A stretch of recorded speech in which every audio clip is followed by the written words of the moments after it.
Hello, this is Brazil Hilton.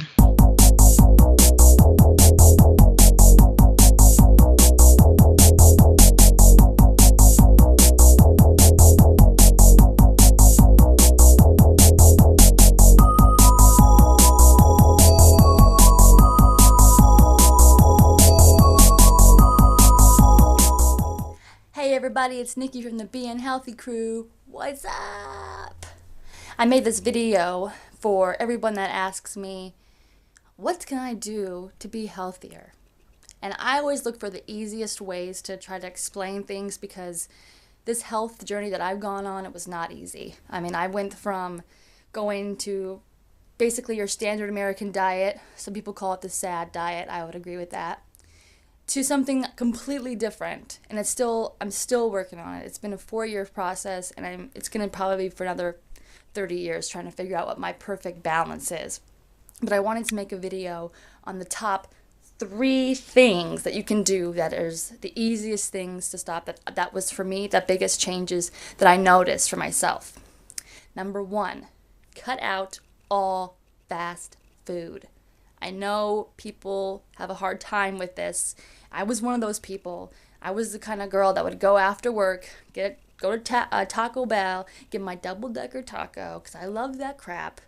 Then I would go to, or not then, but usually I would go to another day to Jack in the Box and get my 2 tacos for $1. And let me tell you, if you're spending $1, or wait, was it 2 tacos? Yeah, 2 tacos for $1. If you're getting 2 tacos for $1, do you think there's anything in there that's going to be nutritionally valuable to you? No, it's not going to be anything good for you at all. You know, there's a reason that people spend a lot of money when they go to those health food places to get a taco. It's because it's made with real products, not something that you have no idea what it's made out of. Also, people like to think that Subway is another really good fast food place, and maybe it might be one of the top ones for being healthier, but though that produce is not organic, that produce has been shipped, it's been cut and shipped in a bag, in a plastic bag, from some other location, that's what I've heard anyway. And, you know, maybe it'd be different if it was an organic Subway. I really think that organic is an amazing thing that's out there that, you know, you don't want pesticides on your food, you just want it to be food, right? And if it gets bugs and dirt, I mean, what do you think people back in the day, didn't they just like sprayed their food before they ate it? I don't think so. So, in my opinion, for the best thing that I did for myself was cut out fast food completely. Number 2, look at your ingredients. And I mean, look at your labeling. There's so many things that can be on the label that you can't even pronounce. You know, my opinion is if you can't pronounce it, your body's not going to recognize it either. And don't you want your body to be eating things that it knows how to deal with, how to break down, how to eat? I know I do. And when I started doing that and reducing my ingredient intake, you know, sometimes there's like 30 things on those food that you want to get.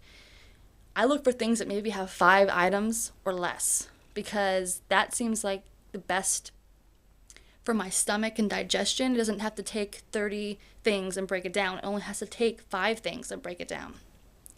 Also, GMO. I know a lot of people may not know about GMO, but right now it's kind of taking over our world right now. If anyone's ever heard of Monsanto, I'm totally against GMO. I want my food to be real. I mean, they're making it so you can't even, there's no seeds in your food. If there's no seeds in your food, that means it can't grow again.